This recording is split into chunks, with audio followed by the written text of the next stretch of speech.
This is video number 82 for cello students, and in this video we are going to learn a new scale. We're going to learn the scale of the key we just learned, and that's going to be the C major scale. Now you remember what a scale is we start on the name of the scale. So in this case of the C scale, we're going to start on the note C.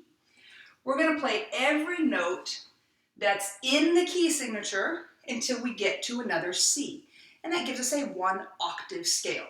So remember, C major has all naturals. There are no sharps at all. So I'm going to play C, A, B, C, D is next, then E, but not F sharp, F natural. I don't need to put a natural sign. If I just write F, that is natural. Just like this is C, this is D, this is E, okay? G, A, B, C. Now when I said 1 octave, notice it has 8 notes. That's where we get that term 1 octave. We're going to do this just like we started off with D and G. You're going to play 2 quarter notes on each note. Now, that very first C, I know you're thinking, oh, we're going to start playing on our C string. We're going to play on our C string. This is C, we just go open 1, 3, 4, and just like the others.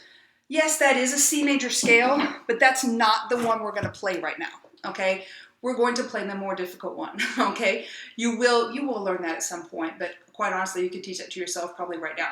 So I have this kind of up close so you can see my hand right here. We are going to start with the C that's on the G string. So it's going to be a very different scale. The other 2 scales you learned started on an open string and just played on 2 different strings. This one's going to start with 4 fingers, and you're actually going to play on the G string, then the D string, and the A string, okay?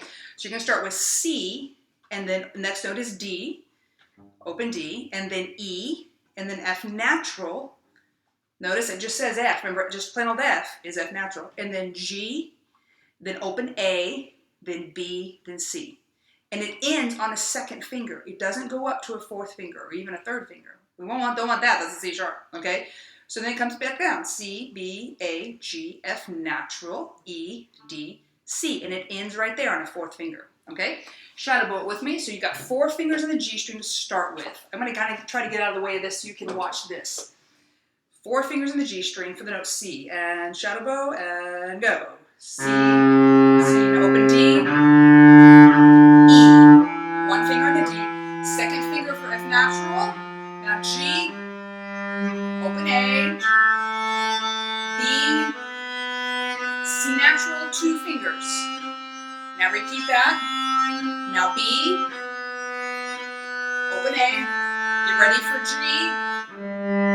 Now F natural, 2 fingers, 2 fingers. Hope you had 2 down. E, open D, and C. I think my G's out of tune again. I have tuned this 3 times today. Good grief. Okay, so that's the scale. I want you to play that with me now. We're going to learn the arpeggio 2 here in just a minute.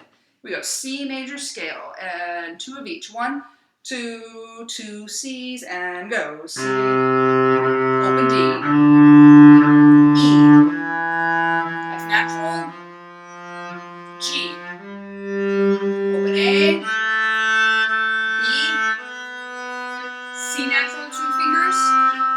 Now C, now B, A, here comes G, now F natural, now E, open D, and C. Okay, now let's look at this again. And you might remember how to do the arpeggio, you might not. Remember, an arpeggio is the notes of a chord played 1 at a time. And I've already written the numbers down here, but you may remember that the arpeggio is the 1st note of the scale, the 3rd note of the scale, the 5th note of the scale, C, E, G, and it's not 7. It's not 7. You're thinking, oh, it skips. Nope, it's the highest note. Okay? This one's going to be a little bit trickier because you're going to have to cross strings more. You're going to have to go from 4 to 1. You don't have open strings at all in this arpeggio. So it's going to be a little bit trickier than your other arpeggios. All right. You can shadow bow this as many times as you need to. Shadow bow it once with me, and then if you think you're ready to try it, try it. Shadow bow and 4 fingers on the G string to start. and ready, say, and go. C. Now E. Now G. Now 2 on the A. Now 2 on the A for C natural. Now G. E. C. Okay, I'm going to show that to you just in case you didn't get it. So we start with C on the G string, C, and then E on the D string, and then G on the D string. So 4, 1, 4, and then second finger on the A string for C natural. And then come back down, 2, 4, G, E, C, okay? And play it with me now if you're ready. If you need a shadow board, if you want to try it by yourself first and see how you do, not a bad idea. If you're ready, play with me. Ready, say, and go. C, now E, G, C, C, G, E, C. Okay, that is something that you should be doing every day. We're gonna be adding that in with your daily scales. You've been doing D and G for a long time. We're gonna add C major into your daily warm up for your scales. Scales are very important for you to be doing to help you develop a better tone and more agility, especially your arpeggios, as well as to learn to play in tune. Okay, so it's something where you don't have to think about the music so much. You're going to end up memorizing that one as well, which after about a week or so, you'll probably have it memorized. And then you'll be able to really focus on getting a better tone and playing better in tune, watching your tuner instead of looking at music. But until that time, what I would suggest doing is maybe writing this down, because it does appear in your book, but it's a little bit different. It's on page 34. It does appear that it's number 134 on page 34. Oh, sorry, number 135 on page 34, but it doesn't have the arpeggio, and it's a little different. So you might just want to write it down in your book somewhere so you know where to practice it, okay?